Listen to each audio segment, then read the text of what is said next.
Siwezi. Habari zenu. Huyu mtoto mbele yenu anaitwa Abdukarim, ni ana changamoto ya viungo.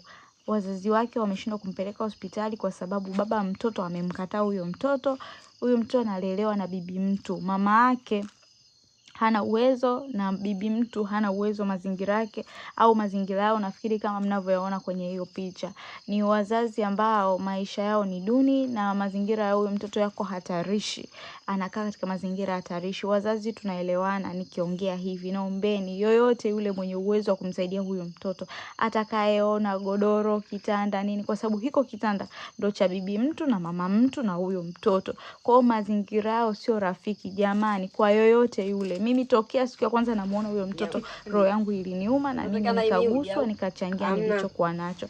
Na yoyote atakayekuwa amejaliwa kipindi hiki cha mwezi mtukufu wa Ramadhani, mwezi huu wa mfungo kwa Wakristo wenzangu, naombeni tumsaidie huyu mtoto.